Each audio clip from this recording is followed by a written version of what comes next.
Ladies and gentlemen, boys and girls, friends and countrymen, welcome back to Trailblazers Radio. More specifically, welcome back to the Author's Alley.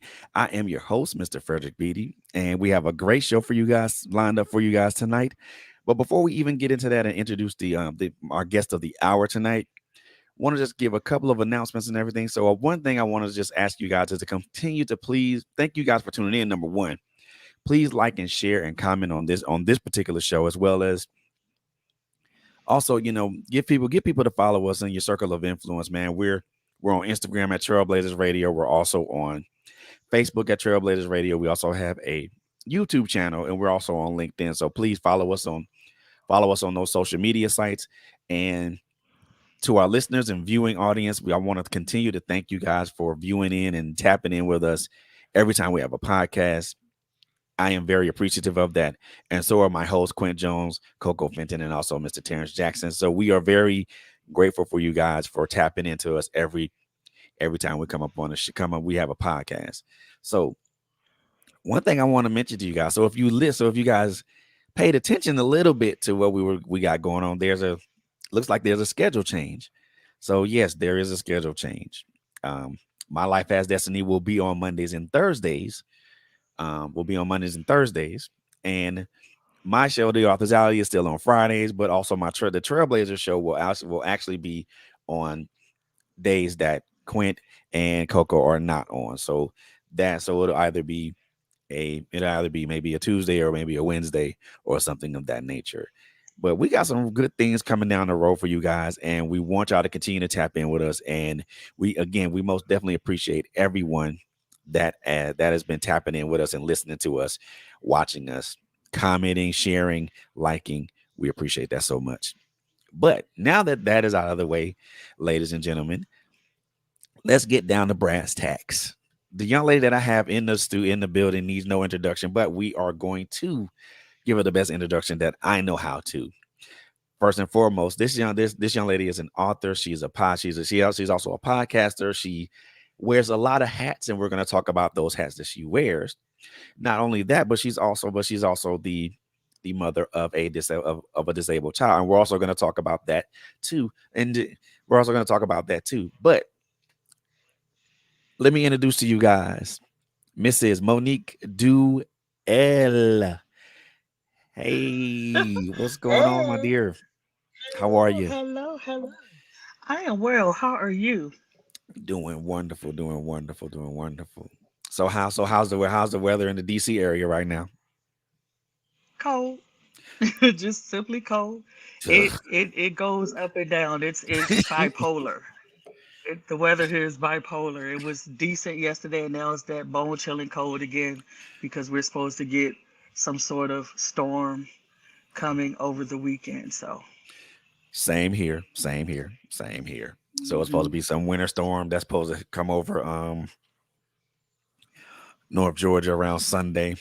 I don't live in North Georgia, but we'll probably get some of that. Some of the remnant, we'll probably get the ugly parts of that, not the pretty parts where it's not nice and white, but we're gonna get the ugly parts of it to where Mm. probably the whole city shuts down. And yeah, Same Georgia's here. unlike any other state. When it snows out here, the whole state just shuts down.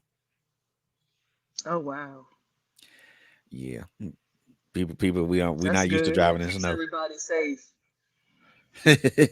We're not used to driving in snow out here. Oh, okay. Well, yeah, that's the best idea to do then. Yeah, there's not enough of those salt trucks and stuff out here for us. So yeah, some we don't know how to drive in the snow out here. So and if it does snow out here, well, I'm staying in the house. I don't know about nobody else. I do too. I do too. I'll go outside and make snow angels and stuff if it's enough snow. But other than that, I'm sitting in the house going, "Ooh, look at the pretty snow." Oh, it's pretty. We going out there? Nope, not at all. Staying in the house. Hot chocolate or tea. We're good. So so you so let's talk a little bit about you. I mean, author. So you're an author. How did that come about? I was invited to a show by a gentleman. who asked me to come on his show to talk about how do I handle a special needs child, which is actually the title of my very first book. I think a couple of days prior to the show's airing, he called to discuss the details, but then it went way left. He started asking me personal questions about myself Mm. and if I was dating and blah, blah, blah. Next thing you know, I hear him breathing like he's been possessed by demons and he wanted to have phone sex. And Oh when I boy. refused, he canceled the show. However, I was still writing, and that's how like I said, the first book was born. I continued to write. God was like, "Don't stop writing," and I think for about 2 days straight, I just kept writing, and then I published the first book. So that's how that came about. I have him to thank for that. I somebody that mean, was really, somebody that was completely inappropriate push your writing career forward. never know. Push me right. Yep, push me right into being an author, and the rest is history, basically. Now, had you all now had was that something that you had always wanted to do, or this, or was that instance No, the thing that pushed you? yeah, it just pushed me. Um, I had no desire to be an author. I had no desire to do any of that. I was, I think, right in the middle of just getting myself to the point where I was accepting of the fact that my son has special needs and he's going to need care for the rest of his life. I didn't want to talk to anybody about cerebral palsy. I didn't want to write about it. I didn't want to, it was a sore spot for me, Mm, because between society and just my own thoughts as a woman, it made me feel like I was a defective object. And so I was overcompensating, doing everything for my son, burning myself out just so that he would know that I loved him. And I felt sorry. I felt sorry that he had it. I blamed myself for, wow, many years until God freed me from that. And it took a while. Did it take a while? And it was a process. wow, what a, I mean, that is a process to go through to know that you have a special needs child, or, you know, that's that's crazy because I have a my brother is married. My brother is married to my brother and my sister in law. They have a special needs child, and I see when I look at them and I look at how they treat her, and they love on her, and they just, treat her like she's just a normal human being, and I'm like, that's what's up. That is what's up, because it does, because that does, because I think the stigma is that if you're someone with special needs, or you're a parent of a child or you're a parent of a person with special needs, there's a stigma behind that. Like, Yeah, it is. It is. and when I look at that, people just kind of just look at you differently. They may, and I've heard some people say some real disparaging stuff about, you Very. know, and I'm like, how to, as a person who does, I mean, so from your perspective, how does someone handle that? A parent of an individual, whether it's a child or an adult who special needs. How does one handle that?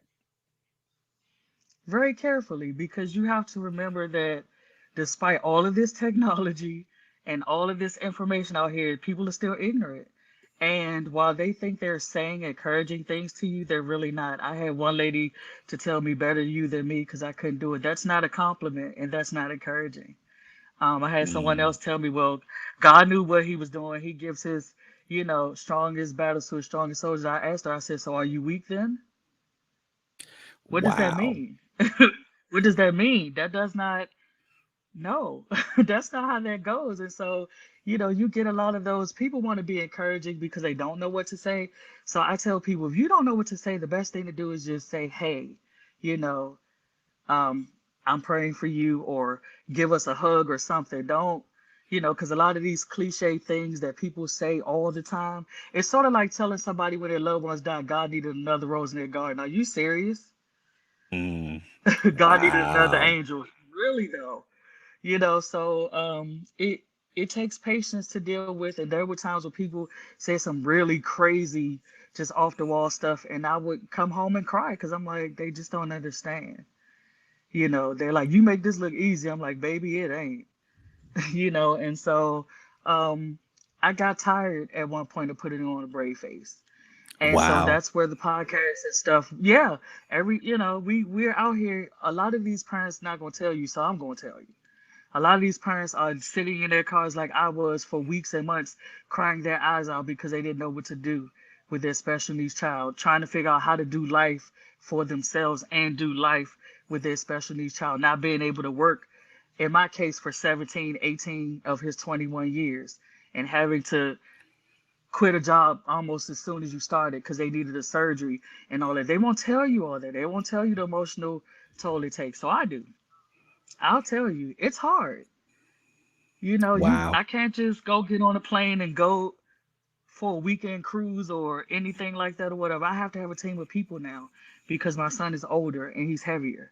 And so the emotional toll, you have to lean on God for that. You do. You have to have faith. You have to have self-care. You have to have community that loves you, that will pour into you. The positivity that we talked about earlier, the positive affirmations, all of that stuff, because it don't take much. For me, and I'm speaking for all the other special needs parents, with the level of stress we go through, it doesn't take much to set us off at all. It Mm, doesn't. wow. That's and the funny thing of it, and so the writing came from a messed up incident, but also Yeah. did you initially did you want to write? Did you want to write about what you were doing, how you what your dealings with your child, with your son, right? Yeah. Did you want to write about that? Was it something that you kind of felt like you had to say? Felt like, was it the message that you wanted to say initially, or did you want to write about something different? Well, I mean, like I said, that was for the show and that was supposed to be one and done. And so once this started and I did the book, I'm like, okay, I'm telling people how I got through the emotional part and the spiritual part and seeing God differently and especially these parenting. So then that's when my spirit began to open up and I confronted all of those feelings that I stuffed. Like I said, I was brave facing, smiling at everybody, telling everybody to have faith in God. And I'm not, and that's, and a lot of days I didn't feel like that. Mm. My situation didn't dictate none of that, but I was still speaking faith. I was still speaking strength.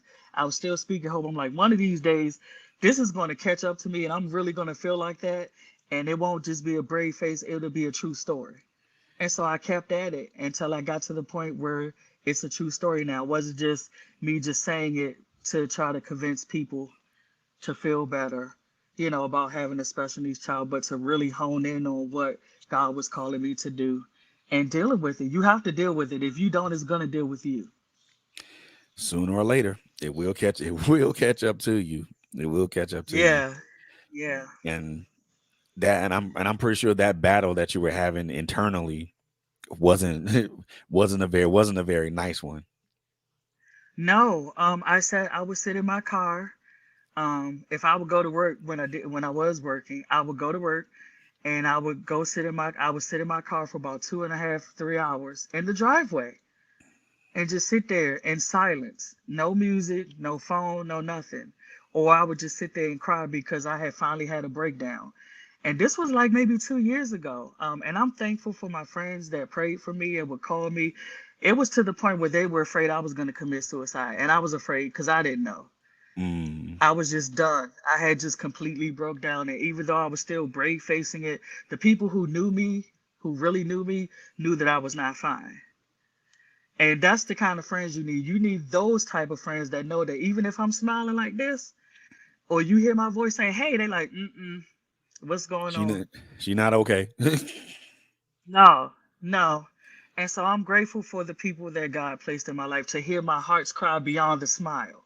That's what's Smiles are up. deceiving. We smile a lot, but Yes, we behind do. that smile, and I wasn't there. I was spent. I was like, Lord, if you don't get me out of this, if you don't do something or shift gears or change the circumstances, I am done. And I'm taking Jeremiah with me. I will not leave my kid here to suffer this mess that I had to suffer. And I was serious about it.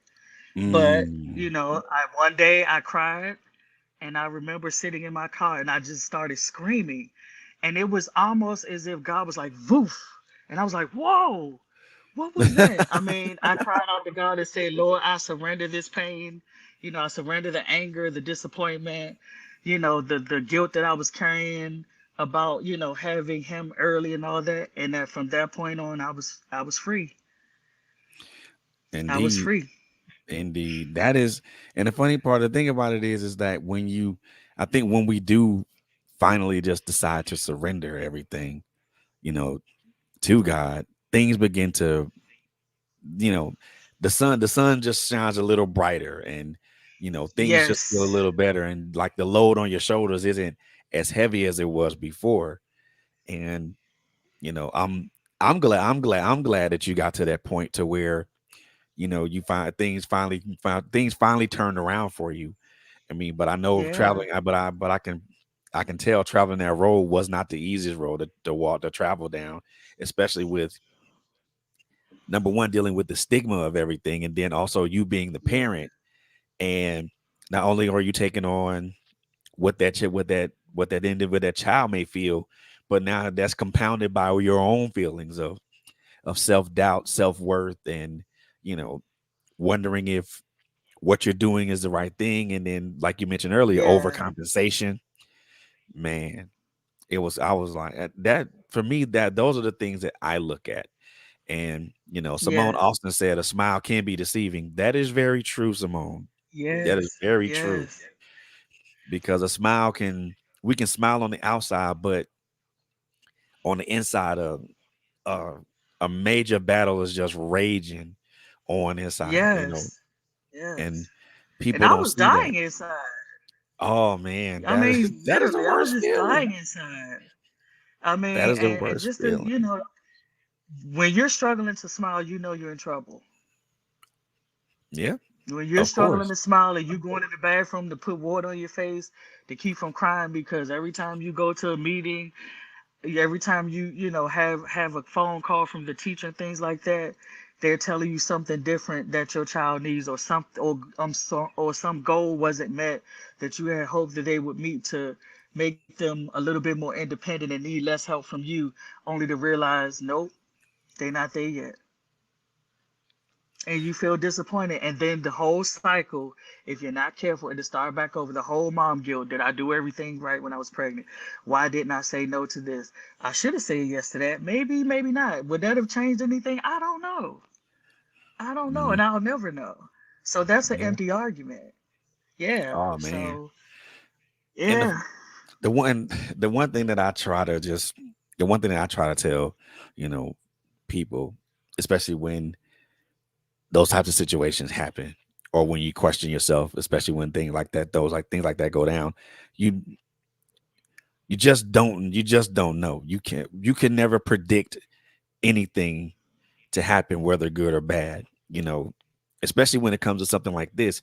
I would, I would, I know me personally, I would say it's, it's not your fault.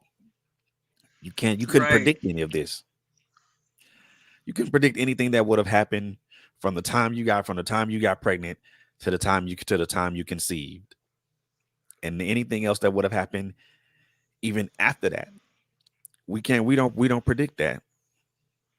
We can't predict that, because there's no telling what's going to happen down the line. The only thing that, and I know as a parent myself, the only thing that I prayed for was a healthy, happy baby. You know, regardless Yes. of regardless of whatever else happens, as long as that child's happy and healthy, and their quality of life isn't, and they can enjoy the quality of life that I foresee them enjoying, even if it means I have to help them enjoy that, then it's a mission accomplished, because that child's going to enjoy that quality of life, and they're going to be able to be productive and things of that nature. I see Simone. I see. So Simone says I am a special needs child though, and I get that. So it is hard to smile when she said it's hard to smile when being broken. Yes. Yes. Yep. The one thing, if I could say something, if I could say one positive, if I could say a positive thing to you, Miss Simone, is find your happy place. Yes. Find that thing, and find that thing that makes you happy, and concentrate on that part of it. And when you find that happy place internally, everything else radiates outwards. Because when you're happy inside, it shows on the outside. But you have to be able to find that happy place and find that happy center. This it's a difficult journey. It's a difficult thing to do, but it can be done. Yes. And I would say also, expand the territory of what you can do, and don't focus on the many things that you probably can't, because that's where the breach comes in at. If you always focus on what you can't do, you'll never do the things that you can, because you're stuck there. And Yes, so whatever it is that you're able to um, do those things and excel at those things, and expand your mindset, and that's it. the rest will fall into place. That's it. And I couldn't have said that even more perfect, more plainly or perfectly myself.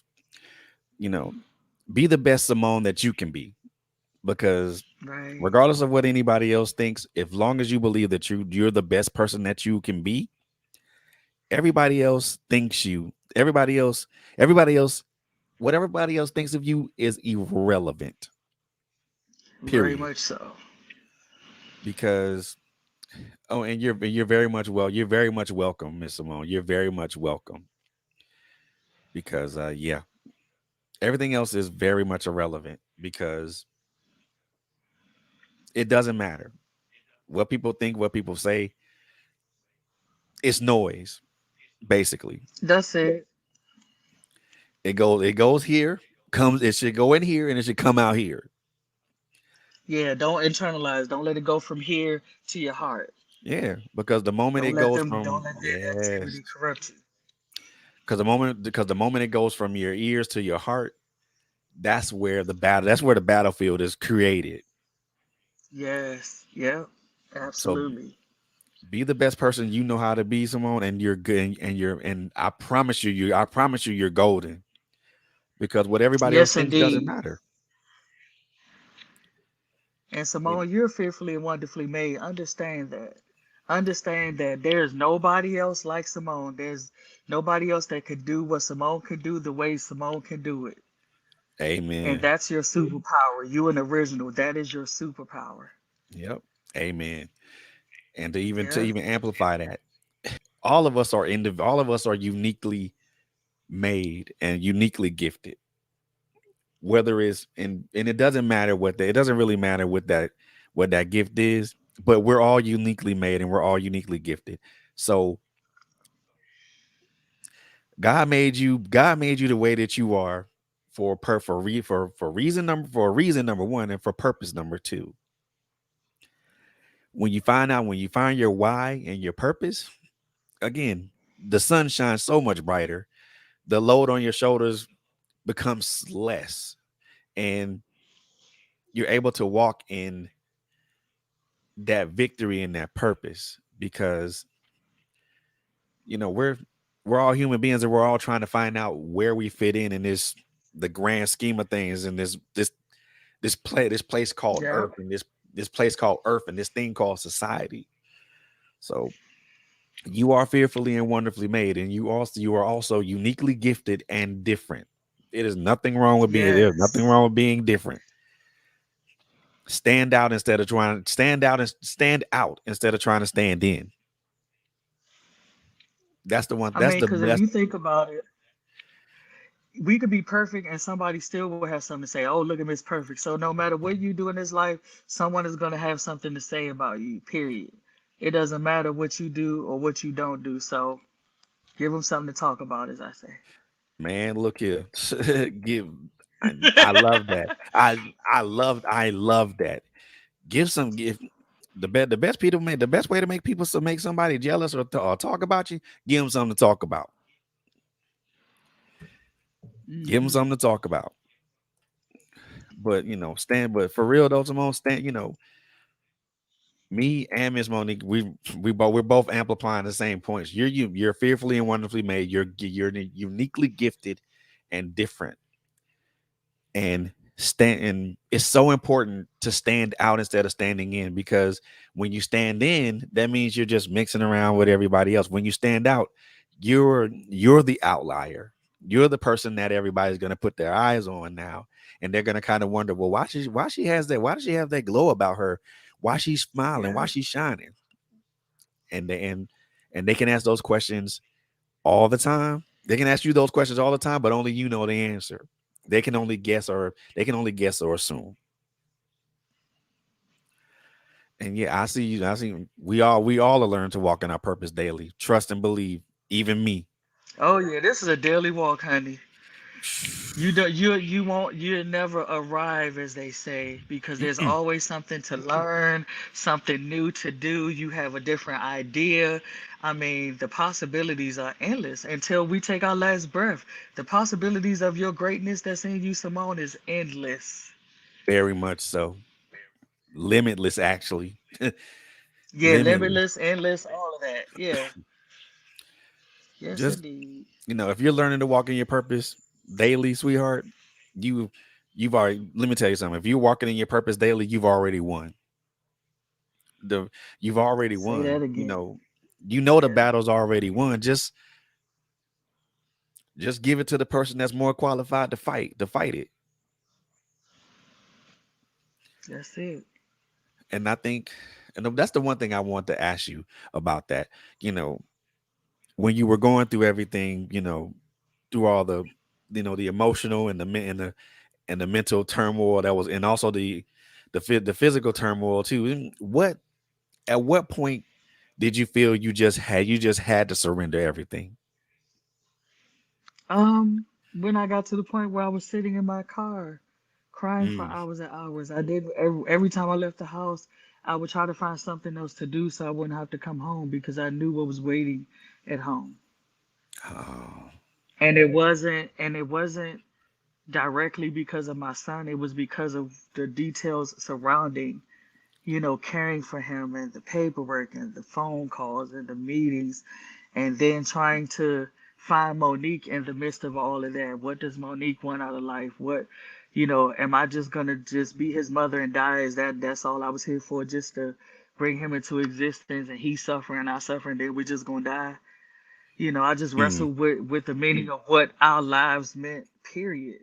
Not even to anybody else, but God, why? Just why? Why is this happening? Why are we here? Is there really a purpose other than just to keep aging and singing happy birthday till we get sick and die? God Mm. was like, no. I have a purpose and a plan. I was like, well, I wish you tell me what it is because I have no idea. I Of talk to course. God like that. I talk to God like I'm talking to everybody else, talking because I'll be like, Lord, help here. I don't know I don't know what the point is, if there is one, I'm sure. And so that was the point. After going through the divorce and going through being in a homeless shelter with my kids at a young age for 3 months and trying to make sure that we were stable and all of that, and then in the midst of that, I during my pregnancy with Jeremiah, I was taking care of my mom, um after she had had her first stroke, and trying to help her with my siblings as a newlywed, and my oldest son was 2. It was a lot. Wow. A lot. It was a lot going on And back it then. It was a sounds like lot. it. It sounds like it. I mean, Yeah, and so that was one of the things that made me feel like, um, and that's one of the points that made me angry, as far as when I started going through the complications during the pregnancy, like three mm, months after the pregnancy started, because I was like, why am I doing all this? I'm stressing myself out, but I love my mother and I love my brothers, and I wasn't gonna, just let them, you know, fall to the suffer or wayside. whatever. Yeah, I couldn't do that. That's just not me. I'm a very family oriented person, and if you're close to me, even as a friend, if I love you, I do, and I'm just going to go out of my way more than above and beyond to make sure that you're okay. Because I don't like seeing people hurt. I know what that feels like. I don't like to see people Mm, broken. I know what that feels like, and that's one of the mm, things that I had to channel with God with, because I was burning myself out. loving on everybody, taking care of everybody else's needs, worried about everybody else's wants, and mine were just not even met. Mm, that I know that feeling all too well. Giving of I yourself, but buried no myself. giving of yourself, but not but and no one really gives really giving to you, giving onto you or Nope, you can't even ask. Yeah, you can't ask for nothing because if you're considered the strong person, and I'm people consider me the strong one and the go-to person in the family, things like that. No, you don't get help. You get, oh baby, you good, you got this. You know how to do this with your eyes closed. You're fine. You don't need me to pray for you. You're closer to God than I am, or you're tired. And these are things that I would hear. What you mean you need prayer? No, you don't. You know how to pray for yourself. Stop playing. Really? Even a brick crumbles with enough force. such. And the thing about that is all those phrases are very condescending. They are. And people don't understand that or realize that. I know that if you don't feel comfortable doing something, just say you're not comfortable doing something or you're not, in a position to help them to say those things because you're tearing away at our spirit. You're tearing away at our confidence and, self-esteem and things like that when you say these things that you think are helping. And exactly, it takes a lot to even to go through all those things. It really does. Just just listening to, not even getting into your books really. We just kind of stopped along here and Yeah. just listening to all to everything that you mentioned, being homeless, having some complications in your pregnancy, going through a divorce, taking care of your mother and your brother. I mean, during that time that's a lot. It's a lot to take in Yeah. emotionally, it's a lot to take in mentally, it's a lot to take in physically because now your whole dynamic change, your whole entire dynamic changes. Yeah. And it didn't stop there. It didn't stop there. My mother passed in 2008 and there I was again at her place trying to clean out everything, and then I took my brother and sister in. I took care of Wow. them for 5 years. 5 years with no help from with no help from their fathers, no nothing, not from them. Everybody else, Mm, we had a community of everybody else who kind of stepped in and helped me care for them. So now I had three. I mean, well, four. My two sons and then them two. Three of them all had issues. My son had cerebral palsy. My brother is autistic and mostly nonverbal. And my sister was suffering from a form of Crohn's disease and ulcerative colitis. So I was always back and forth at the doctor with one of them or oh at the man. hospital doing something with one of them for 5 years straight, nonstop. And I began to suffer as a result. My body began to suffer. I started menstruating heavily for almost 12 months straight, nonstop. Oh So then I man. had to make a decision because I was like, well, wait a minute. I can't allow myself to break down because then my son won't have nobody. And so I sought help and I sought help. I mean, I literally had to beg for certain services for my brother to get him placed where he was now. We went through a period where they left him literally in the hospital in the psych ward for 3 whole months because the state of Maryland did not want to pay to place him in a residential facility. What? Oh yeah, that's a whole other show. Yeah, Oh yeah, we gonna jump into that too. Oh my yeah, goodness. yeah.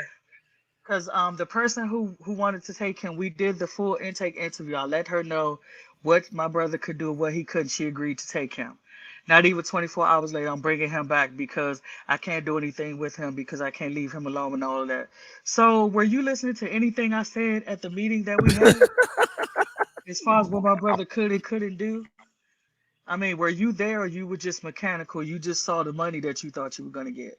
So we That's just went through this tug of crazy. war. It was, and I should have went to the news, but I didn't do it. God wouldn't allow me. So I get to tell the story. So yeah, they would That's call me at work nuts. and say, "Well, can you come get him? Do you have a family member that can come get him? Where is his father? Where is this? Where is that? We will give you this, this, and that." I said, "You promised me that before." and he was still here and not being productive or getting anything done. Now you're gonna pay for it because I'm gonna leave him there. And it was the hardest thing I ever had to do, bro. I mean, it tore my heart out. I didn't go to the hospital to see him or nothing because I knew if I went, I would have brought him home. And I knew he Wow. would wanted to follow me. So for 3 months, I called and checked on him and let them ask me them same 15 questions for 30 minutes, trying to convince me to come get him because they didn't want to deal with him. And I said no. Wow.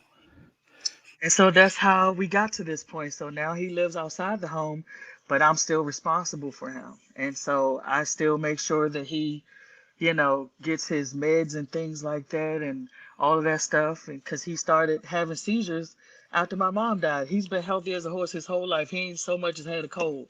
After my mom died, he was diagnosed with epilepsy. So it's been a journey, I'm telling you. It's been a Boy, journey. it, So they, yeah, God, so he's good. yeah. He's Like good, and I thank God for it. I know that looking back on it now, and people was like, Mo, you don't give yourself enough credit. And I'm like, maybe I don't. And then when I sit and think about how God brought us through all of that stuff, I'm like, whoa, I did. I was like, I did all of that. You gave me the strength to do all of those things. Wow. I act like other people act when they hear my story. I just, think back sometimes and like, that was only God. That's all I could tell you. that's It true, wasn't Monique. Monique checked out a long time ago. And so, man. that's just a little bit of what Monique had to go through to get to this point. That's that part. As they say, that's that part. But the funny part Yeah. about that is like you.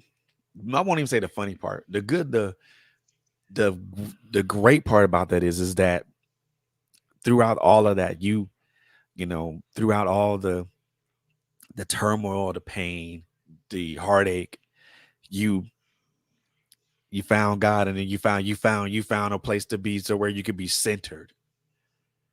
Yeah, And because you need it. man, oh, You I'm need over here. it. I'm over here about to have an emotional moment. It's okay, cause I mean, my eyes. You probably can't see my eyes, but my eyes are like this close to water, because just to think about how far we've come. My kids were babies, like toddlers or whatever when I went through the divorce and all of those kinds of things, and to see where we are now from that point, it's been a journey, and I'm grateful that my oldest son, stuck it out with his mommy. You know, um, it wasn't easy. A lot of times I didn't know what I was doing. I asked a lot of questions, called, did all of that, leaned on people probably too much because I was scared and trying to figure out what to do with Jeremiah and the level of his disability, what services he needed at the, particular ages that he needed. Hmm. It was always something going on. And I know my son did not, get everything from me emotionally that he should have probably gotten. And it took me some years to realize that. And I had to apologize to him and ask him to forgive me. And that was a major moment for us.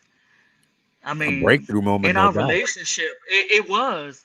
It was. All I could do was cry to him because I was like, I didn't know any better. I didn't. I know that kids think, because I used to think this too, that parents supposed to know what to do with us. They supposed to know how to love us. They supposed to know how to cultivate us and all that. But let me tell Mhm. you something. If they ain't got it, they ain't got it. Nope. They can't give you what they Nope. don't have. They not equipped for it. Nope. They not. And so, and I'm a product of that. My mother was 16 or so when she had me in the 70s. She wasn't ready for that. And nowhere She near equipped to wasn't. handle it.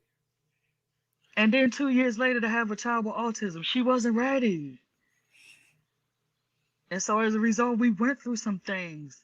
We went through some things. She did. She pacified and coped. Using drugs, trying to cope with her trauma and whatever. I can't imagine what they said to her back then. Because by the time I understood stuff, my brother was being teased. They would call him retarded because he was STEM, as they call it. They call it stemming when they rock and shake their hands. I can't imagine the stare she got because she was a teenage mom, and then to have a kid that nobody knew what was wrong with. Oh And gosh. so, yeah, and so we went through that moment where we had our breakthrough moment, and I had to tell her before she closed her eyes, Mom, I forgive you. I didn't know. I didn't know that I just assumed that, hey, you supposed to know better and put the drugs down and love me as your kid. Exactly. You supposed to choose me over the drugs, not, and over all of this other stuff. I'm supposed to be first. But if you ain't got it, she was bankrupt. And it's not because she did not love me, because she didn't know what to do. And That's so I had to let that anger go. I had to let it go. but you know what? The one thing that I think that hurts a child the most is when the parent is emotionally, physically, and mentally bankrupt. That means that parent Yeah, has nothing to give you. yeah. And I was like that. I'm gonna admit that on live Trailblazer show. I was that way for I know it was more than 2 years. I was mechanical. I would just get up, do breakfast, do what I need to do with the kids, do dinner, hurry up and go to bed, and just let the 24 hours pass and do it all over again. Oh I was man, just like, Lord, please don't let nothing else happen. Please don't let nothing else happen. Cause I ain't got it. I ain't got it. I ain't got it. pretty much on And I would get autopilot. up some days. Yeah, I was on autopilot. And every time my family would come and get them and take them somewhere, I'm supposed to be cleaning up or whatever, and I'm sitting there crying, going, oh, I didn't do all this stuff that I was supposed to be doing. Now I got to catch up. And I'm like, I can't tell nobody because everybody look at me like I'm the strong one. So now I got to put on this brave face and, trying to smooth things over with people that I didn't keep deadlines with and all of that. Yeah, it was a lot. You go through those things. Depression sets in. You don't do the stuff that you normally once did. It don't interest you no more. Even your own, you don't even want to be around you. So you don't want to be around your kids. Not that you don't love them, but you feel like I don't have nothing to give you. Like you said, I didn't have nothing to give them when I was broken. Oh I man, was just like, I'm out. I was just like, tag, somebody need to tag, tag your ear. So I'm grateful for his two aunts. I'm grateful for my son's two aunts that would come and spend time with them and take them for the weekend so I could breathe and listen to myself breathe. You know, of course, I ain't have to get up early in the morning and fix no breakfast and all that. I'm grateful to them. I'm grateful for my cousins who would call and be like, just go ahead, go to the movies. I'm coming over. So I could go get my feet done. Anything, community is so important. That's why I tell people community is important. You can't, it is impossible to exist in this world by yourself. it is. You're going to need something from someone at some point. We're Man, not islands. And so yeah, it comes full circle.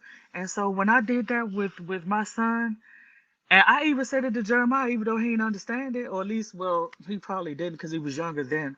But I told him, I said, "Mommy's sorry." mm, wow. And I, Whew. I can, I can, Yeah, I was like, I can "Mommy's imagine the sorry." outpour of emotion. Yeah, I was just like, "Mommy's sorry. I didn't want this for you. I had to I had to go through a point where I had to grieve the child that I didn't have. He can't play baseball. He can't play basketball. Stuff that you want to do with your kids that you expect to do with them. I couldn't do with him. I had to figure out creative ways to do what he could do, like I was telling Simone earlier. So I had to apologize to him. I said, Jeremiah, mommy loves you, but I'm sorry. Man, This is not what I wanted for you, and I promise that whatever I have to do to make your life the best that I can make it, that's what we gonna do, and we gonna ride it till we done. man, look at And here. we've been riding for 21 years and counting. And he's the happiest. I mean, he is so happy and free in his spirit. And he's a people person like his mommy. And everybody knows him and loves him. And he's been a blessing to others just because of his personality and his love for God and stuff. It is amazing to see, you don't. a lot of people don't see God in the midst of a disability, but I have Hmm. literally seen God in the midst of my son's disability. He's taught me faith and how to love yourself exactly. He's happy exactly the way he is. He in his mind, there's nothing wrong with him. So what's our Exactly. problem? Exactly. He don't see Yeah, it as a problem, but yeah, unfortunately, we as a we people, do. we as human beings do. Yeah, It's and they look at it yeah. as just some sort of issue or and the one thing that I've heard and I thought this was wild exactly when I heard it. Like somebody said, well, that disability is just the devil. Hold on, wait a minute, stop the Oh presses. boy, I heard that too. I've heard that. I'm like, and my first question was like, who the hell says that?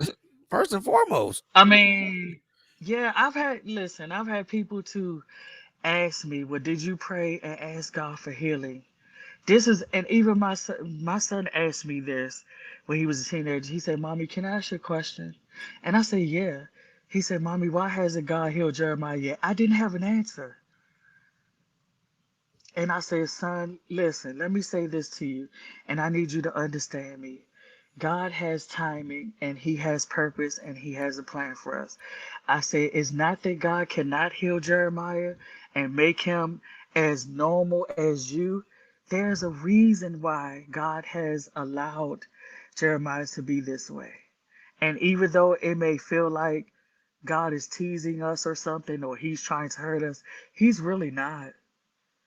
And we had to have that hard conversation because I've had people ask me that, well, have you prayed for healing? Let me tell you something. The first time I found out Jeremiah had cerebral palsy, I immediately took him to the altar at church and asked God to heal him. And I've been Exactly. asking, yeah, and I've been asking or thanking him ever since for that. It doesn't matter if it happens tomorrow, next day, or the next day. I still believe God. I still do. I still do. I Yep. know I know what God promised me. And so I don't care if it takes for me to get 99 to see it, I'm going to see it.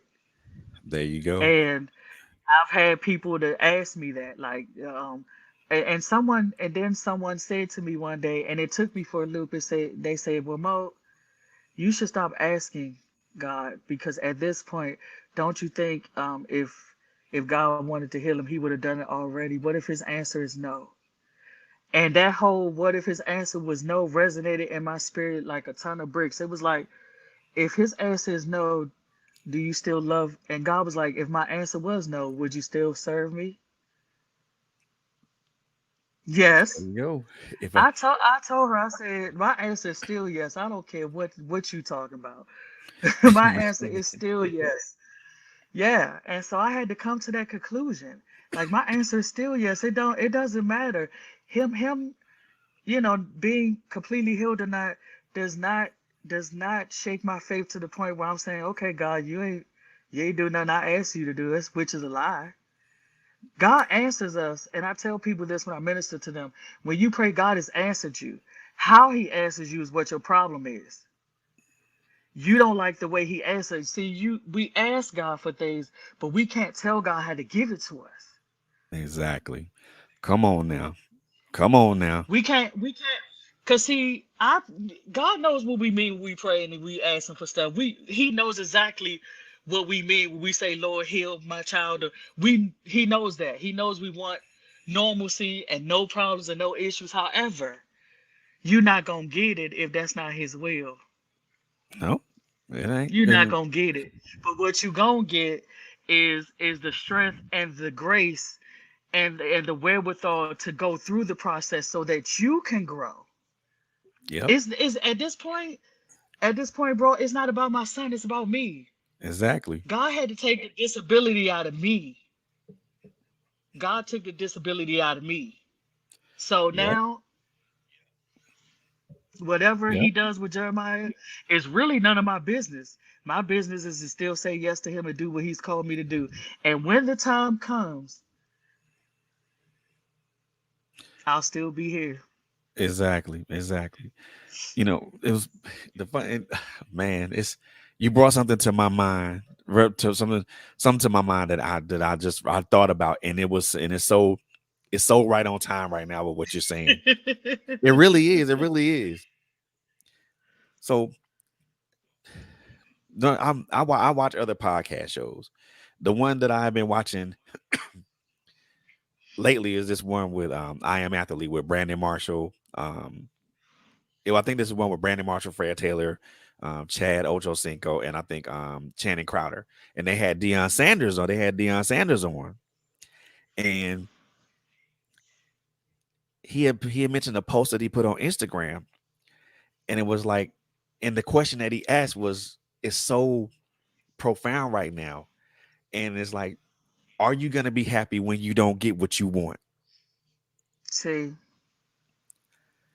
Are you gonna be happy when you don't get what you want? And what we're talking about now, that question is so profound right now because yeah. if you would have asked God just to make my son normal, say make just God, please make my Hmm. son normal. All I want is a normal, happy child. Would Are you gonna be happy if God said no? That's not what you're not gonna. That's not what you need. That's not. I can't give you what you want. And that's That the question is thing. so profound right now. Are you gonna be Yeah. happy when you don't get what you want? Because here's the flip side of that, bro. What if he did give me what I want? Does that mean my life could be any easier? No. No. That doesn't mean that it will change a single thing that's going on in my life right now. Yeah. And so see, this is how it is for us. We think that when we ask God to remove a thing, that removing the thing is gonna bring relief. No. Mm-mm. The Exactly. Bible says to Exactly. whom much is given, much is required. So Exactly. after that, he'll give you that, and that goes away. Then you have something else to contend with. Indeed. You will Indeed. have Come on. something else to contend with. And so the Bible says in all things give thanks. He didn't say give thanks for all things because he knew that there would be things that we would not feel thankful for. Exactly. And I will be the first to Exactly. tell you in the beginning, I didn't see a reason to be thankful for having to change diapers. And my son is 21 now and I'm still changing diapers. Give thanks. Are you serious? But I do. Because look, I could be dead and somebody else could be changing his diapers. Exactly. Exactly. Okay, I could be at the cemetery putting flowers on his grave. I've known parents who lost their children with cerebral palsy, but mine is still here, so I give him thanks in this thing. Exactly. Oh my God. Yes, ma'am. And yes, you got to be happy when you don't get when you You don't get what you gotta. want.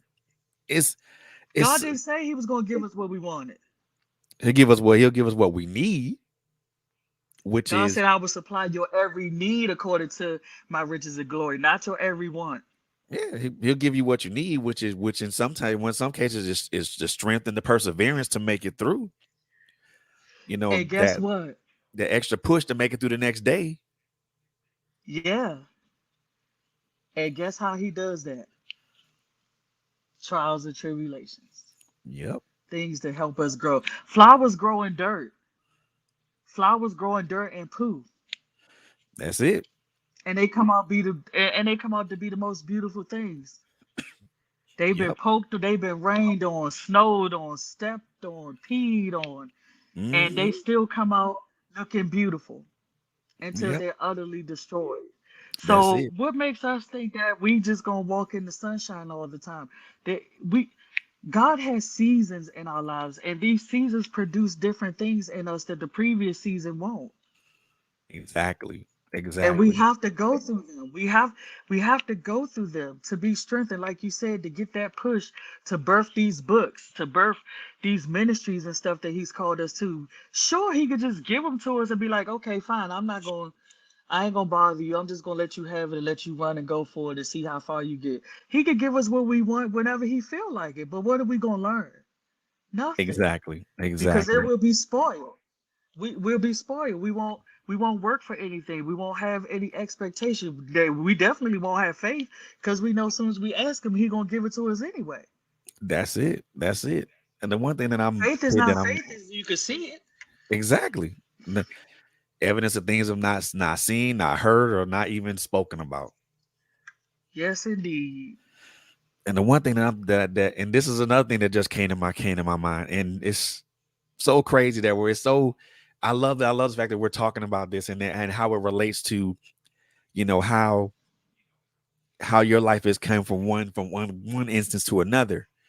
And the one thing I just thought about, to our and I just thought about this, to walk in sunshine. If if you're willing to walk in sunshine, then you have to be willing to dance in the rain. Because if you don't, you have to be able to do both. You have to be able to embrace both parts of it, because the sunshine represents everything that's the light and that's good with everything. But the rain also Yes. represents everything that's not so right, that's not so great, and all in those dark places that we as human beings sometimes live in. If it's raining, I mean, if you're gonna stand out in the rain, you may as well dance in it. Yeah, I mean, and if you think about it, plants don't grow without rain. The That's rain it. waters the earth. The dew in the morning that's on our cars and stuff that the deer and stuff eat waters the earth, so that we can have some of these plants and stuff provide sunlight and water and oxygen to us and all of that. So the rain is just as beneficial as the sun, That's but it. we don't see it that way. That's it. We don't That see is it that way. because because everything is a matter of perspective, and it's always about the Yes, perspective perspective that is we see in everything. front of us. Yeah, And what yeah. and my mentality, my perspective and mentality has always been, I'd rather be on the inside looking out than on the outside looking in. It's a different Oh perspective from yes. both sides. I Yeah, don't want to be on the yeah. outside looking in, because my vision is only I can only see what's in front. I can only see what's in front of that glass or that Mm-hmm. window. If I Mm-hmm. peer out, if I'm inside and I peer out the glass, then I can see so much things around. I can see so many other things that's around me. I have a better view. I can look to the left a little bit. I can look to the right a little bit, and then I can see straight ahead. You have a whole aerial view from the inside that you don't have when you're on the outside. Exactly. And then Yeah. and even from the inside, it allows you to think and ponder on certain things. One thing I think that we as human beings don't do enough of is to, you know, be analytical with our thoughts and our actions. We all every action has a reaction. It's going to be the Mm-hmm. opposite of what it is, but it's also going to be equal to the action that you take that you've taken. And we're not and we don't do that enough. We don't internalize and think about, well, maybe if I would have went left, maybe all this wouldn't have happened, or maybe if I would have went right, maybe this still would have happened, but it would have happened a different way. And we don't take the time to do that. We don't take the time to meditate on, on God, number one, on God's word, but also on our thoughts and our actions as we take them. Because, Yeah, we just up and do stuff. yeah, just kind of like pew, pew, pew. We everywhere.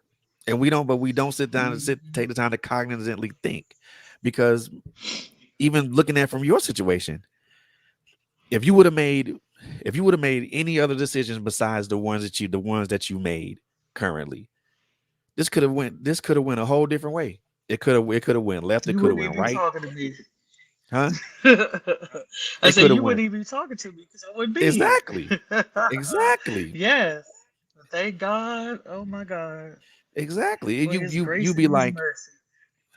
you be like cuz we wouldn't have this conversation right. We wouldn't have this conversation right now. Right. We wouldn't be sitting here talking to each other. We wouldn't be sitting here having this conversation about, you know, your trials and tribulations as a parent, not only as a parent, but a parent of a special needs child.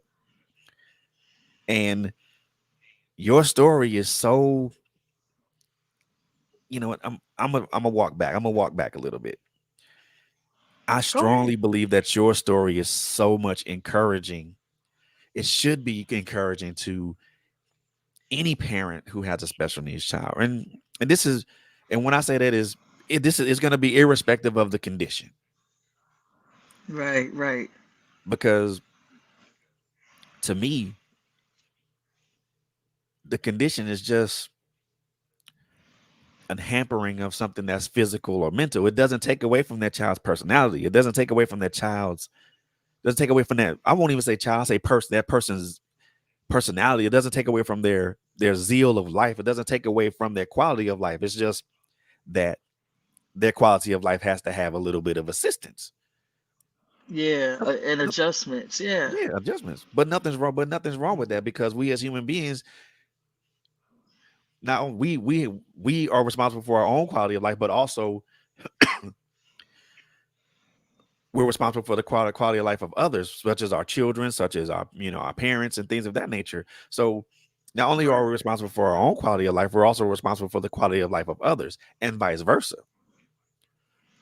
So to me, I look at that like I said, when and the greatest example that I have is you know my brother and his wife and how they treat their daughter, and when I see that it is so lovely, it is so beautiful, it is like the best thing that you would ever see in the world, and Khadijah is like she is the happiest, most vibrant, can really can is really smart and very and can express herself very very well. Despite all the things that she has going on with her physically, and I keep looking at her like who are you? And when I look at her, I smile. And I'm like, who are you? And she just laughs and just says, "I'm me." Enough said. And then for me, that's enough said. Yeah. Yeah. It's I find it really first of all, number one, you, my dear, are a wonderful individual for Thank you so much. I for appreciate even that. being as brave and as transparent as you've been with me tonight. I'm number one, I respect that and I appreciate that. I am like in awe of you as a person, not only as a Wow. mother, but also as a person and also as a believer, because you're a prime example that when you put your faith and your trust and your hopes in God, things do Hmm. things do turn out okay. They may not turn out the way you want them to, but they turn out, and they turn out for the greater good of Yes. everybody Yes. involved. I am so Absolutely. I am so honored, number one, to have you as a guest, but also now to call you a friend, Bless because your heart. I appreciate you. it's You gonna make trust me me. ugly cry. Don't do Hey, look here, that. go ahead. It's fine. It's good. It's No, good. I'm It's good. I good. think I'm good now. I think I'm good. I think we're good. but the one For thing I right did, now, anyway. but the one thing I did want to, I do want you to do is to. There are some, excuse me. There's some parents out there who may not understand what they're enduring with their child, or the adult that they're taking care of, because that adult, that person is special needs. I won't say child or adult. I'll say person. Hmm. Hmm. And they may be hurt. They may be hurting. They may be going through. They may have a lot of things going on in their mind. They may have even thoughts of just like throwing their hands up and just giving up. I want you to speak to those parents right now. What would you say to them to encourage them and to help them just to hold on one more day? Woo. There you go. You about to do it again. Listen. Um, I I will say this as a witness that having being a parent or caregiver of someone who has a disability is not a death sentence, it's a life sentence. There is something in you and your child that God is going to birth through you. You're going to discover your strengths and your weaknesses. You're going to discover the importance of having faith and trusting God when you can't see Him and you don't understand why you have to go this way. But I'll tell you that you're gonna cry and it's gonna hurt. You're gonna have days where you just want to scream and throw in the towel, but greater is He that is in you than he that is in the world. That if you just hold on to your faith, the Bible says that I have prayed for you, Simon, that your faith fail not.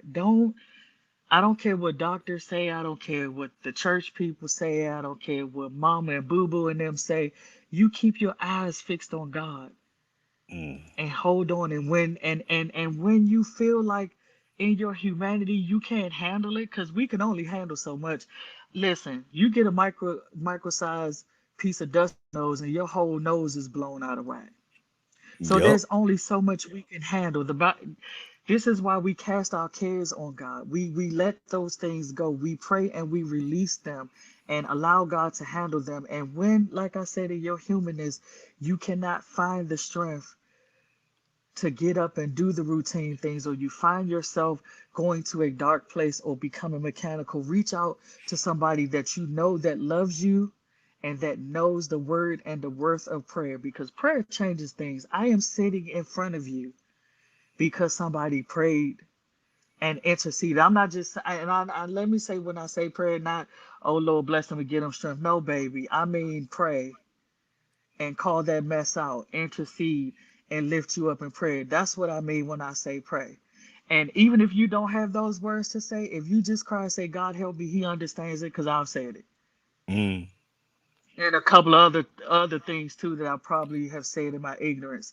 And God understood it. And He raised me from that horrible place. And so now I know what it's like to be free from that. So when those things try to creep in again, because the enemy gonna try it. His tactics ain't new. To His nobody. tactics ain't new. He nobody. He does three things: Kill, steal, steal, and destroy. kill, and destroy. That's it. He can't. He's not even capable of being good or doing good or acting good.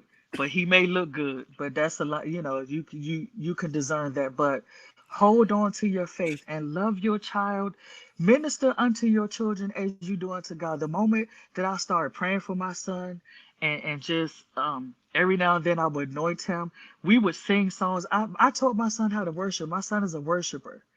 I Mm. would play worship music and things like that. He knows scriptures. If I was downstairs with him right now and I was talking to you like this, he would start praying immediately. He has very sharp discernment. My oldest son does too. They know who God is. They know the power of prayer. They know the presence of the Holy Spirit, and they know when you playing.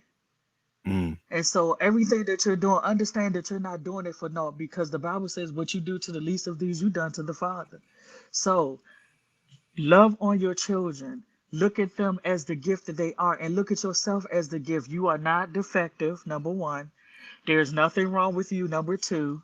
Number three, this is not your fault, so stop blaming yourself and overcompensating and trying to, use other things for coping mechanisms. They won't work. Mm-mm. The Mm-mm. only thing that's going to help you and going to heal you is the love of God and His healing power to give you that freedom that you need to do what He has called you to do. And it's a process. You're not going to get there overnight. You're going to have some setbacks. It's going to feel like the other shoe done dropped. And it feels like you walking in the rain with the thunder over your head like the cartoons. But just know that even through all of that, God has not left you. God Mm. has not Mm-mm. left you, or your child has not just he's not punishing you because you did something wrong or whatever. Don't let the enemy tell you any of that, because I'm trust me, he told me all of that. Mm. Um, like I said, the biggest thing is reaching out when you feel like you can't handle it, and it's okay to cry. Stop brave facing and lying. Let me help you. Stop lying to yourself. If you don't Mm, feel like smiling today, that's perfectly fine. Because see, here's the thing, nobody knows what's behind your closed door. that's Nobody right. knows what's lying behind your fake smile. Love yourself enough to admit to yourself that you are not okay. And if you need Jesus and therapy, hallelujah. There's nothing wrong with it. God Come gave on now. David a counselor. Come Dave, on God now. gave, God allowed David to be ministered to with a heart by somebody because he was tormented with demons. So don't tell me you can't have Jesus and therapy, baby. Okay? Jesus and therapy is just fine. That's why he put them here. But That's why he put unfortunately, us here. that's the great that is the great disconnect. Oh Not yeah. re- not We were told not to go to therapy. me too. We were told not to go unless you was bat crazy Oh, there ain't and nothing wrong with and you. Looney Tune in a straitjacket. No, honey, if you suffer any trauma and having a special needs child is traumatic. They Very. diagnosed me with PTSD and whatever else, and I was like, and I said, okay, Lord, this is what they said, but I'm in my right mind, but I'm going to go to therapy and talk it out and learn strategies of how to cope when these emotions come. I didn't take all that stuff, and I'm not speaking against medicine, so don't y'all say that. Monique just didn't take medicine. That's right. I just opted not to. That was just my choice Mm-hmm. because I was in a different place spiritually, so I did not need that. I needed to be able to vent and talk to somebody without being judged and without people telling me that I wasn't a Christian because I felt the way I felt about caring for my special needs child, like I was supposed to been perfect because I had a relationship with God and everything was supposed to be hunky dory. It's not. I don't know why. I don't It's know. I not. don't know why. I don't know why people. I don't know why. Well, I won't say it like that. I see where you're going, but yeah, we've Man, convinced ourselves that we are so self-sufficient that it's ridiculous, and then we crash and burn, then we run to God. We are not self-sufficient in and of ourselves. We are not self-made anything. Because if God withdraw His breath from you, you're done. So then, what are you? Dead, dead. Just an empty shell. dead, Come just an on empty now. shell, dead. And Come so on now. that's what I would say to all of the special needs parents. Pick yourself up from where you are. Take one day at a time. If you got a weight loss goal like I do, amen. Take one step at a time. You know, don't try to get rid of everything at once. Slow and steady wins the race. The Bible says the race is not given to the swift or the strong, but to the one that endures till the end. So that Yeah, means there's a process somewhere, right? exactly. So take your time, and this is the most important thing. Forgive yourself. Forgive yourself. Forgive yourself. Because if you don't, all of this work that you're doing is going to be for naught because you still angry with yourself because of what you think you did that happened to your child. And until you release that, you won't be able to be free because you're just going to go right back. Forgive yourself And and live. there's nothing worse than going right back to where you just left, going back to the same place that you just left. Yeah, because it's two times worse Yep, than when you went the first time. It's way worse exactly. because it's meant to kill you. And so, yes, forgive yourself. Get alone, journal. I don't care if you use your notepad on your phone. Write down your thoughts. Yes, they're scary because when I read mine, I wanted to call the psych ward on myself. But that's how I felt, and I had to be honest. You know, be honest with yourself. Write those thoughts down. And release them. Look at them, release them to God, and then move forward. Like I said, grab a buddy, go get some coffee, go outside, get some air. You need that self-care. I don't care if you go to a movie, go buy a candle from Bath and Body Works or whatever. Find something that you can do to get, so that you can have some quality me time. There's nothing wrong with that. Yeah. You can't just keep burying yourself in your child's disability, and that's what I did by overcompensating. I didn't go anywhere, do anything because I felt like if he was like that, I didn't deserve to be happy because I was And punishing myself. And it's the total opposite, isn't it? Yeah, yeah. And so once you, yeah, like I said, once you experience freedom, life has been good. I can't say that it hasn't been good. We've gone through some roller coasters, let me tell you, but life has been good. I was able to go back to school. Um, I didn't do the bachelor's degree. I got the associates because I took baby steps. And even when I did that, my first my school tenure was wild because I did online. My first semester, Jeremiah had spinal fusion surgery, so I did all of my coursework for my classes that I had in 7 days so that when he went to have his surgery, I didn't have to do any work. So my first semester stuff was done before my son was cut on. Hmm. And that's an So it's all accomplishment in and about of how itself. bad you want it. Yeah, and right out, I think shortly after that, my grandmother, who has gone home to be with the Lord now, she had had a stroke, and so my first semester, I was nursing him back to health, and helping to nurse her back to health from a stroke. So Wow. I said all that to say, you're not gonna get it. It's not just gonna come to you. It's Exactly. not just gonna drop in your lap. God does open up doors of favor, but you got to do the legwork, baby.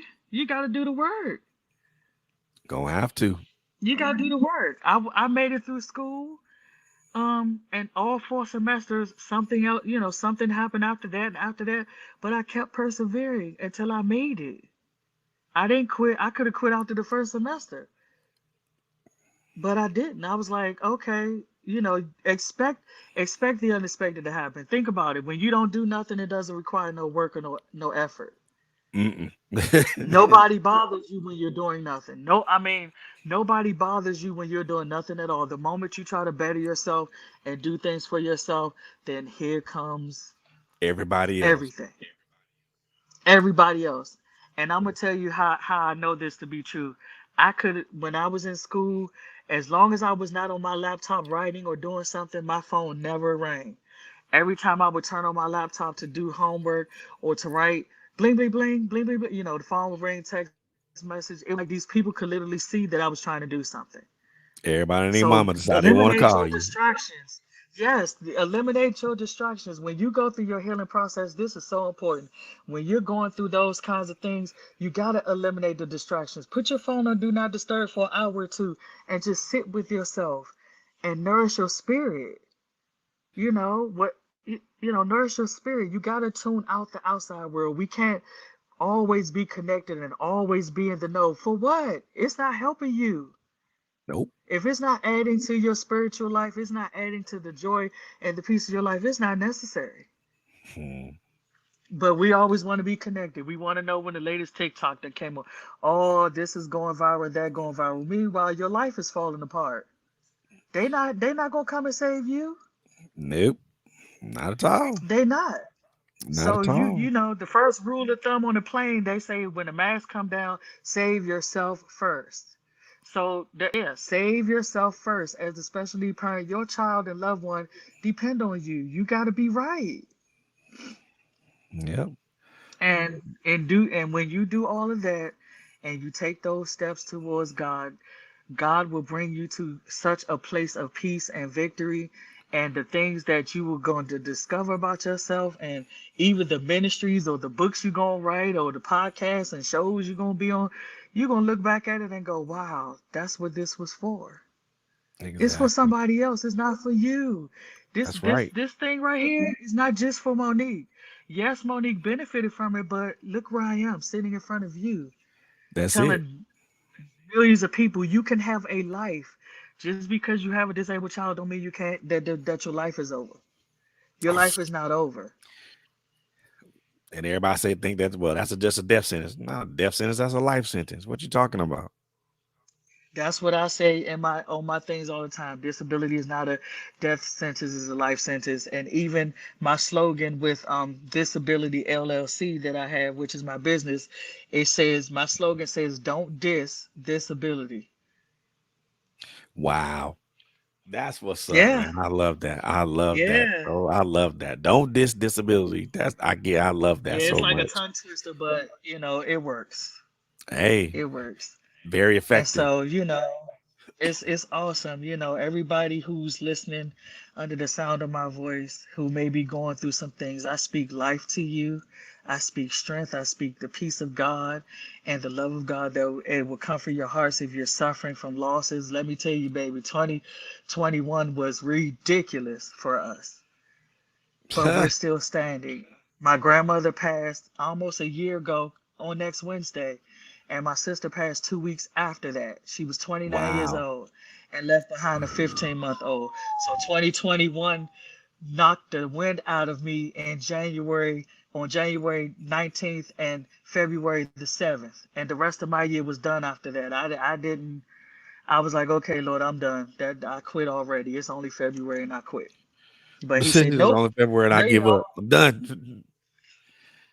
And one day I came, I was going through stuff, and I was going through the stuff in my room of hers, and I found my notebook from high school, and it was a poem, and the poem was this.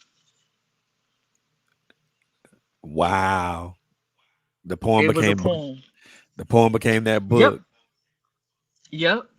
And I found it, and I said, it was like an aha moment. I was like, oh man, I still have this. I thought I tossed that thing a long time ago. I have stuff that I've scribbled and written down when I was 16 years old that are in some of my books. Mm, that's what's up, man. I And love this that. is how many years later. So yeah, so you never know. Everything that God gives you, there's timing and purpose. And so this was the purpose at this time. I've had that poem for about 5 years or so, and I didn't do anything with it. I had Mm, Disability LLC drawn out, had the logo, the mission statement, all of that with that poem that I never did anything with, never told anybody about. And after they left, it was just like, you gotta do it. You gotta do it. And it was like, yeah, okay, fine. you So I already just had the stepped vision. out. Yeah, Yeah.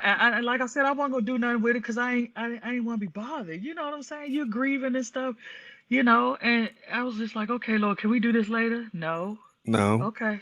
we ain't got. You ain't got to. No. You ain't got time for later. Yeah. He's like, no. And then the podcast came slightly before that. My podcast is called Having a Moment with Moni, where I sit here and talk about this stuff like I'm talking to you to let everybody know how real life is with a Mm, special needs child for us. And that's all I talk about. I talk about different things, IEP stuff, Jeremiah going through puberty, how it is, trying to have, me trying to find a sense of self and have a life outside of just being a special needs mom. You want to be, I want to be known for more than that. I don't want people to be like, oh yeah, that's a special needs mom lady. Okay, that's fine, but I'm an individual too. exactly. Monique Exactly. likes to cook. I like to write poetry. I love music and arts and stuff. I used to sing in choirs and groups and all of that. I'm not just Jeremiah's mom. I'm not just Ronald's mother. I'm somebody outside of that. All of these things are a plus. Wow. I love that, man. I do. I really, really do. I really, really do. And Yeah. I really do. And as you know, as we come closer to closing, I always ask I always have two requests of my guest. One of those is kind of I won't say a complicated question, but it is. So, Hmm. and I'll preface it with this.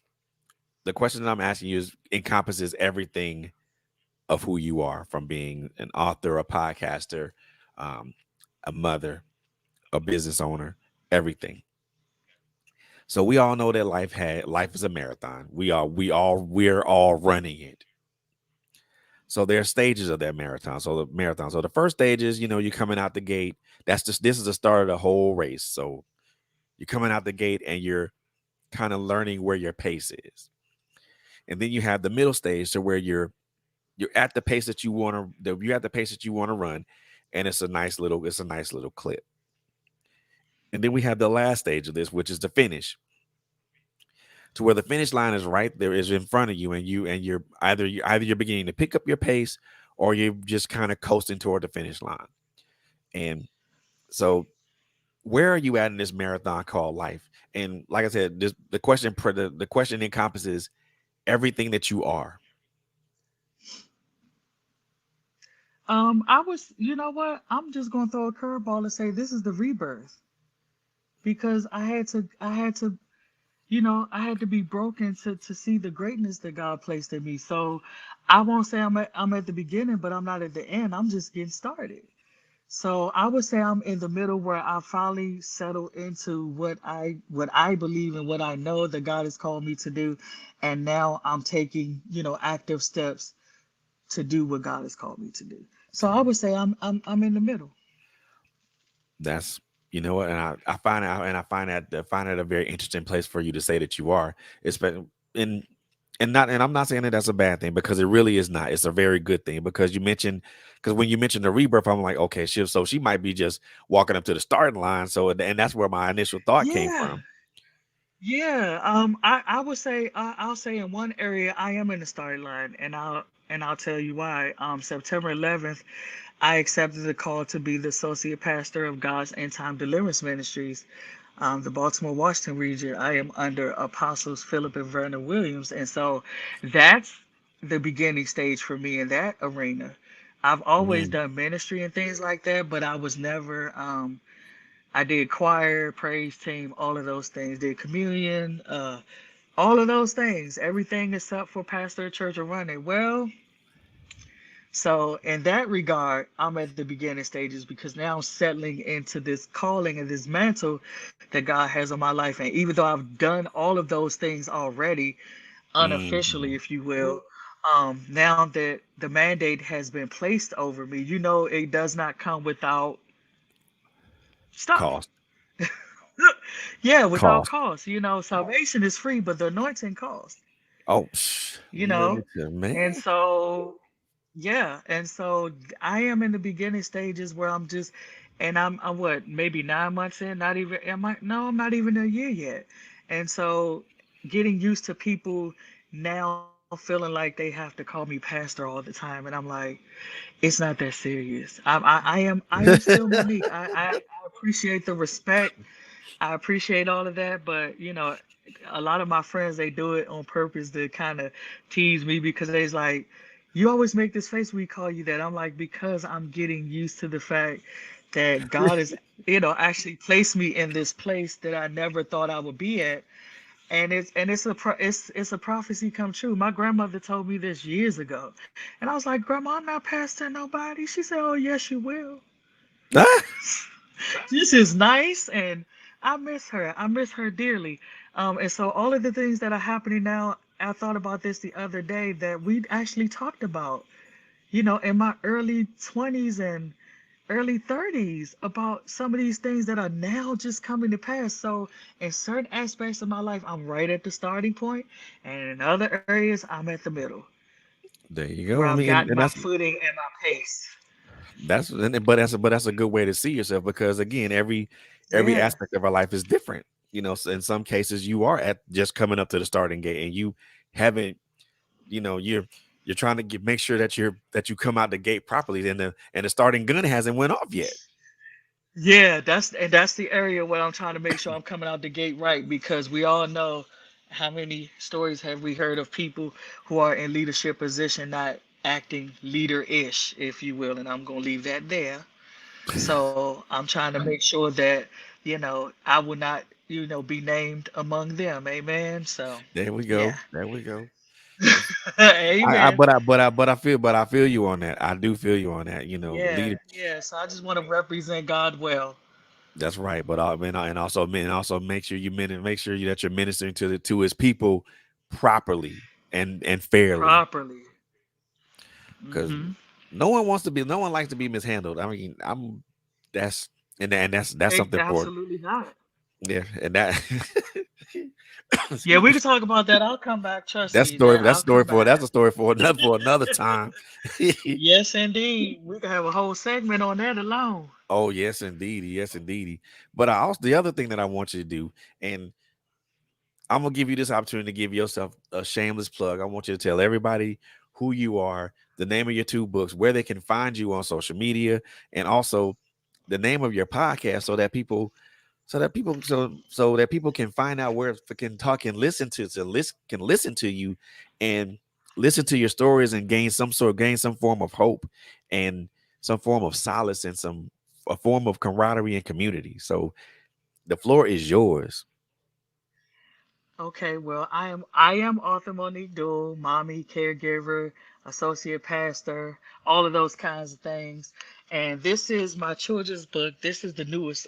Can you see it? Okay. Yep, This is the Jeremiah newest Jack. one, Jeremiah the Jackrabbit. It is about Jeremiah, and it is a story about faith, acceptance, and love from a standpoint of I have the only book about a disabled rabbit that has cerebral palsy that's in a wheelchair. So, y'all go cop that. That's on Amazon, and it's also on my website at www.imjusmo.com.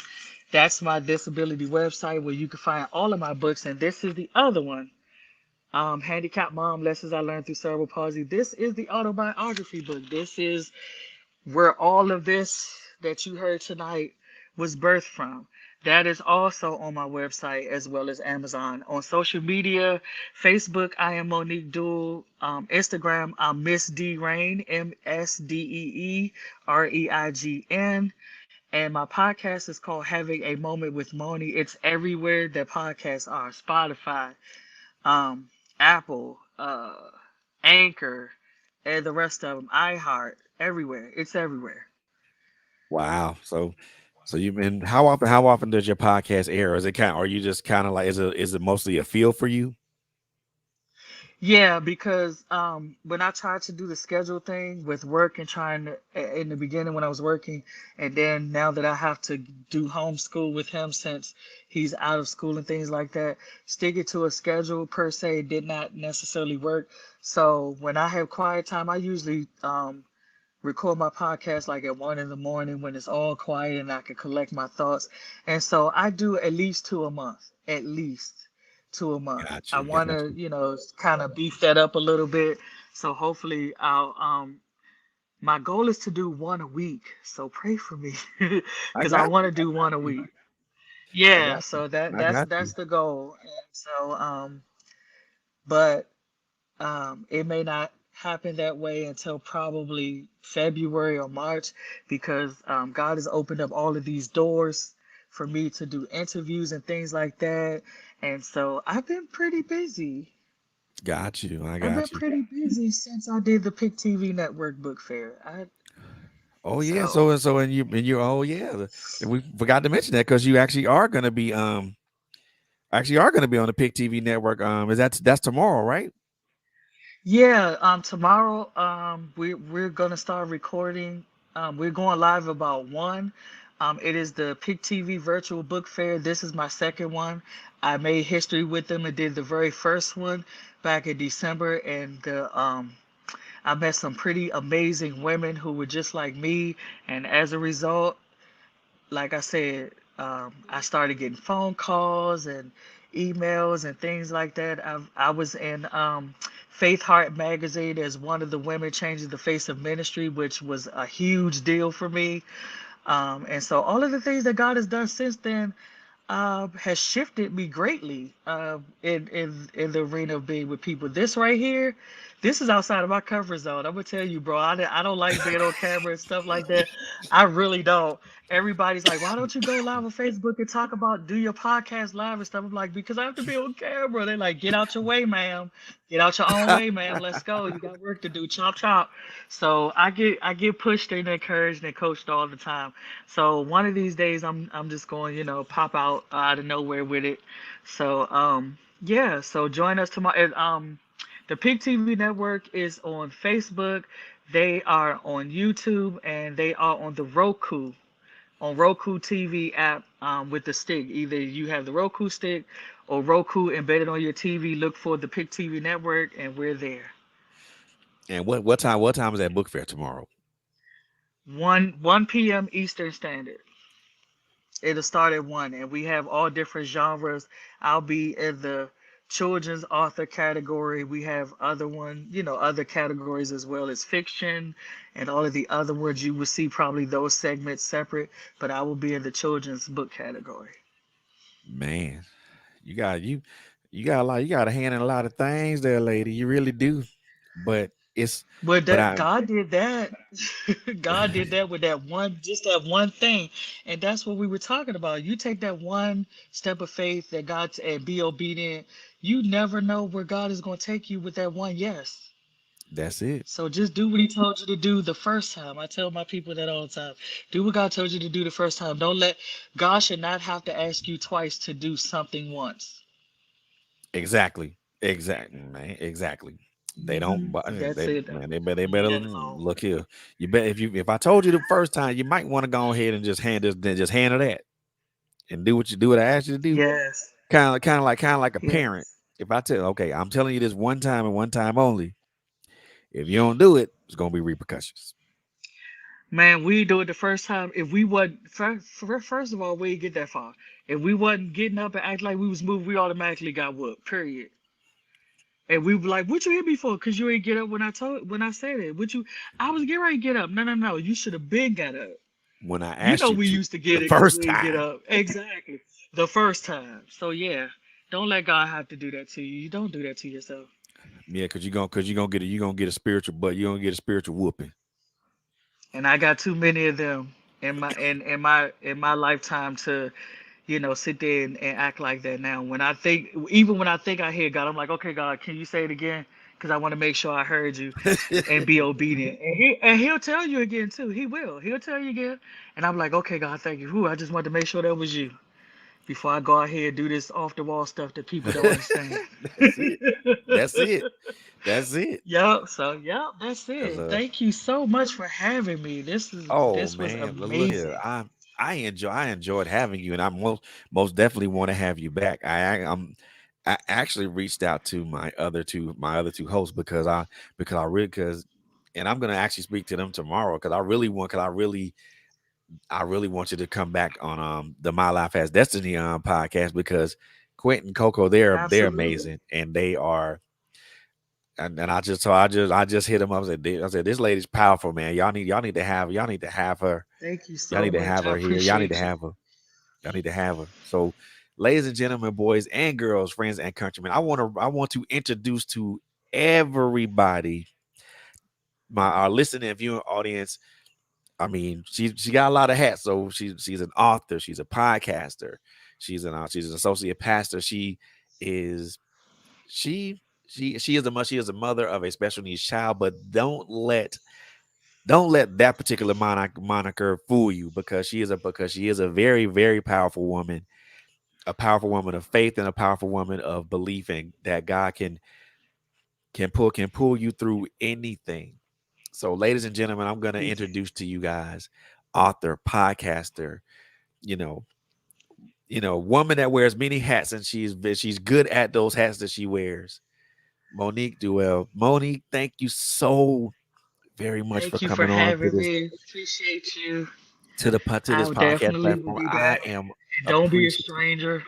Oh, never, never. Oh, we're gonna connect again because I really do want to um either I am gonna speak to my other two hosts and have them see if they can invite you to come in. But you know, I personally want to bring you back as well because I know there's some conversations that we had here that I most definitely there's some conversations that we had here that I really want to continue, and I want to see if I can bring other Absolutely. people into that Sure. conversation as well. Oh, that would be dope. Yeah. Yeah, most definitely dope, man. And it's going. I love it, man. I do love it. It's good. This is why I love what I do because hearing stories like yours and so many other people that I've had on this platform, it is I love it because the simple fact of the matter is no matter what, there's always going to be some nugget that someone's going to drop that's going to make a difference in somebody's life, or it's going to add value to my own, which is a plus in and of itself. Having you and so many other people like that are like minded like you means a lot to me, and I do not take the simple fact that you took your time out of your evening away from your boys lightly. I don't. I appreciate that. I really do, because I know you could have been doing anything else on a Friday evening, you know. but you're right here and we're having this conversation. And I am so happy that we did because Me too. that one person that we had on, I know her life was changed for the better. Amen. Yeah, I hope that if she wants to talk, that Simone will reach out to me, and on Facebook and inbox me, and I would definitely love to share and speak with her. Most definitely. I will most definitely, I'll most definitely reach out to her and see if she wants to continue that conversation. And I might even see if I won't maybe have her come on so we can have a conversation because who better to hear something like this, but from the perspective of the person from a person that actually is. Yeah, yeah, yeah. Most definitely. So, ladies and gentlemen, that's going to conclude our episode of The Author's Alley with myself, your host, Frederick Beatty, and my beautiful, beautiful special guest, Miss Monique Duell. Again, Jeremiah the Jackrabbit and Disabled Mom are both available on Amazon. Go cop those books, man. I promise you, you won't be disappointed in those. Also, she has a podcast that is available on all streaming platforms. If you are the parent of if you are the parent of a special needs child, I highly encourage you and implore you to listen to that podcast. Um, I'm actually going to personally start listening to it because I'm pretty sure she's dropping some gems on there that's going to be beneficial to you. And also, if you have a Roku TV or a Roku stick or anything that's Roku related, check out go download the Pick TV app on your phone, not on your phone, on your TV, on your enabled TV. Check out their virtual book fair, which airs tomorrow at 1 p.m. Eastern Standard Time on the Pick TV network. There are going to be some amazing authors there, children's authors, fiction authors, um, biography authors.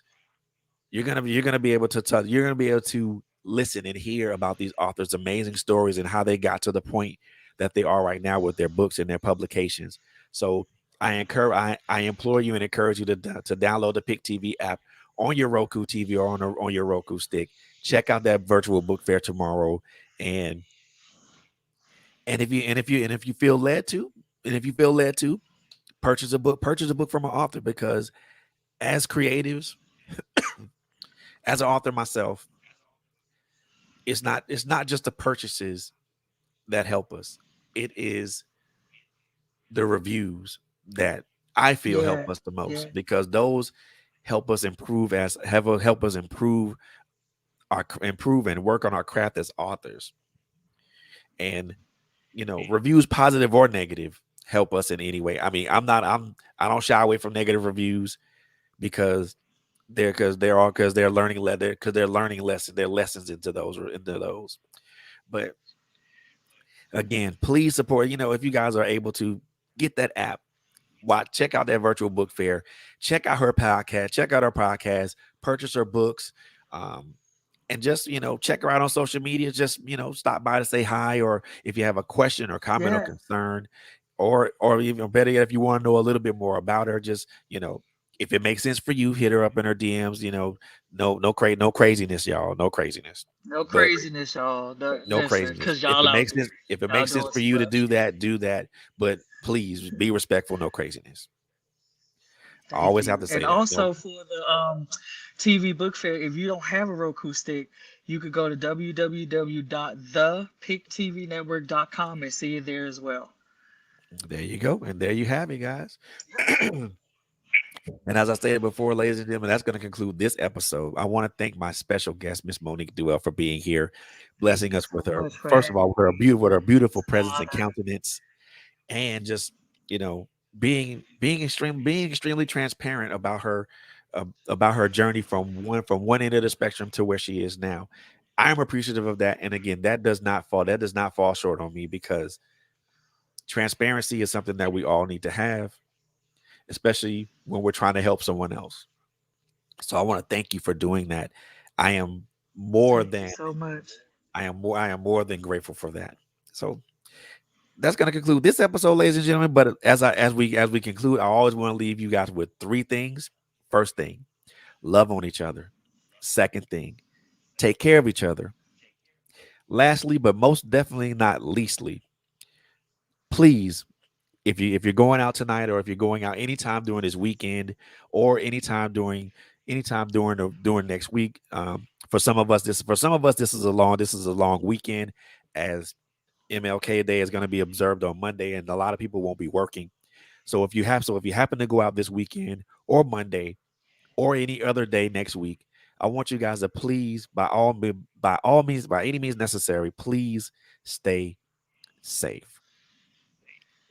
Thank you guys for tuning in, and we will see you again next time on the Author's Alley with Frederick Beatty, presented by Trailblazers Radio. You guys have a wonderful night, and enjoy, and have a safe and prosperous weekend.